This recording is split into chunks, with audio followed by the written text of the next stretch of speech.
자, 본론으로 들어가기 전에 바로 눈에 띄었던 흥미로운 부분.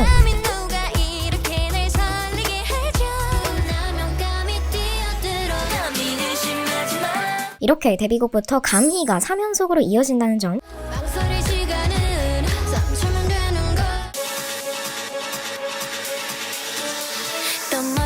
그리고 이렇게 11에서 아이브가 쏜 화살이 러브다이브에서 스스로가 스스로에게 사랑에 빠졌기 때문에 애프터라이크에서 그 화살을 자신이 맞는 것까지. 점점 더 치밀해지고 다채로워지는 아이브의 컨셉에 대해 더 자세히 알고 싶다면 뮤비에서 캐준 토끼 김희로와 함께 지금 바로 시작할까요? 오늘 소개해드릴 곡은 바로 아이브의 애프터라이크입니다. 화면을 조정하는 테스트 패턴이 등장하면서 시청자들은 TV 속에 빨려 들어가게 됩니다. 그리고 그 속에서 빛의 3원색, 우리가 흔히 RGB 컬러라고도 알고 있는 이 색을 각각 맡고 있는 아이브 멤버들을 TV 속에서 만나게 되죠. 레이님은 초록색, 이선님은 노란색, 리즈님은 사이언색, 가을님은 파란색, 유진님은 마젠타색, 원영님은 빨간색을 말입니다. 군무씬에서도 착용하고 있는 액세서리들이 모두 각자가 상징하고 있는 색인 것을 확인할 수 있습니다. 그런데 사실 아이브의 세 번째 활동곡 애프터라이크의 컨셉인 바로 이 3원색은 이미 데뷔 때부터 스포가 되고 있었다는 거 알고 계셨나요? 유진님의 데뷔 티저를 잘 보면 바닥에서 RGB 컬러를 확인할 수 있는데 이 RGB 컬러는 훗날 데뷔 앨범과 러브다이브 앨범 그리고 이번에 공개된 신보인 애프터라이크 앨범 커버색인 것을 확인할 수 있습니다. 그리고 물감처럼 색을 더할수록 어둡게 변하는 감산혼합 방식과 달리 색을 더하면 밝아지는 가산혼합 방식에서 빛의 3원색을 모두 더하면 흰색이 나오는 것을 확인할 수 있는데요. 그렇기에 만약 이 흐름이 이어진다면 다음 앨범 커버는 흰색으로 디자인해 아이브만의 3원색 세계관을 더욱 견고하게 만들지 않을까라는 추측을 해볼 수 있습니다. 또 아이브의 모든 타이틀곡을 작곡한 서지음 작사가님이 SNS에 곡에 대한 컨셉을 글로 적어 소개해주셨는데요. 데뷔곡 11의 원래 제목이 프리즘이었던 것과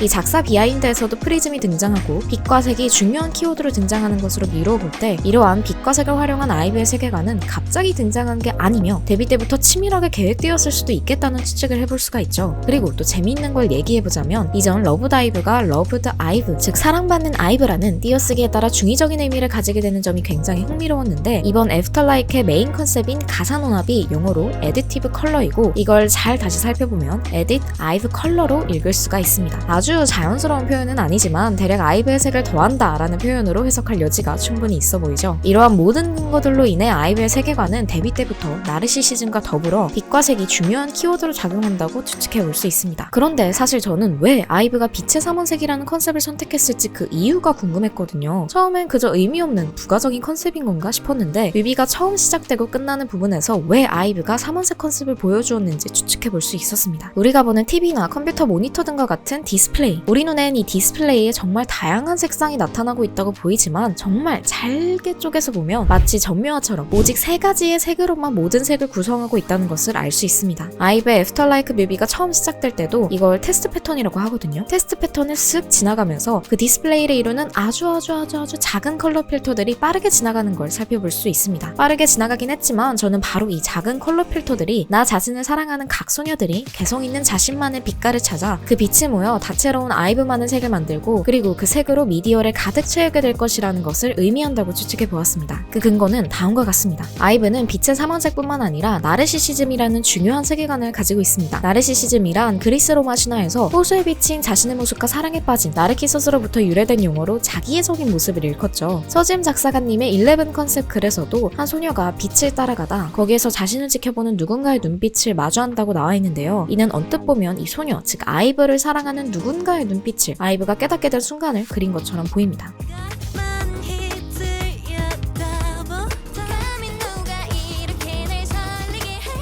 하지만 곡을 끝까지 들어보면 그게 아니었죠. 이 가사를 보면 상대방의 눈에 비치는 아름다운 나, 즉 아이브는 스스로와 사랑에 빠지게 된 것을 알 수 있습니다. 이러한 아이브의 나르시시즘 세계관은 아이브가 각자의 색을 가지고 있다는 것에 근거를 실어주죠. 누군가를 사랑하는 나의 모습, 그리고 나 자신을 너무나도 사랑하는 소녀들이기에 그들의 색깔은 마치 빛의 3원색처럼 또렷하게 부여될 수밖에 없는 것입니다. 즉 아이브의 나르시시즘 세계관은 아이브가 각각의 빛깔을 가지게 된 것에 대한 강력한 근거가 됩니다. 그리고 디스플레이가 오로지 이 빛의 3원색으로서 다채로운 색깔을 만들어내는 것처럼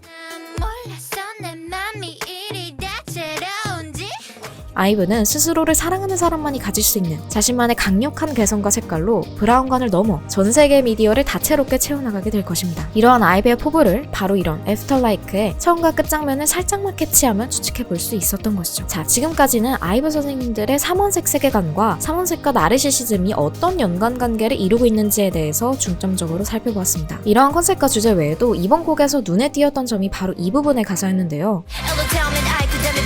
이 가사에 대한 서지음 작사가님의 비하인드는 사랑 앞에 그 누구보다 솔직하고 당찬 소녀들을 그린 가사로 내가 느끼는 모든 감정들의 주체가 자기 자신임을 잊지 말고 지금 나의 감정에 충실하자는 메시지를 담았다는 것이었습니다. 이 LOIVE는 러브다이브나 에디티브 컬러처럼 띄어쓰기를 다시 해서 보면 아이브가 숨어있는 언어적 유의가 담겨 있으면서도 물가에 비친 나를 보고 사랑에 빠진 나르키소스처럼 아이를 물 표면으로 보고 그 물가에 비친 자신의 모습이 이렇게 형상화했다고도 볼 수 있고 그 기준이 되는 알파벳이 I, 즉 나인 것을 통해 나 자신과 사랑에 빠진 아이브의 모습을 더욱 강조하고 있다고도 해석해 볼 수 있습니다. 자, 여기까지 아이브의 애프터라이크 뮤비 해석이었습니다. 데뷔부터 지금까지 아이브 선생님들만의 다채로운 세계관을 곡 속에 은은하게 녹여 신보가 발매되자마자 이전 곡과의 연관성을 찾아보는 듯 오히려 리스너들의 호기심을 자극하고 있는데요. 사모님은 애프터라이크 곡과 뮤비를 어떻게 감상하셨는지 사모님의 감상을 댓글에 함께 공유해주세요. 재밌게 보셨다면 좋아요, 그리고 구독과 함께 우리 다음에 또 만나요. 안녕!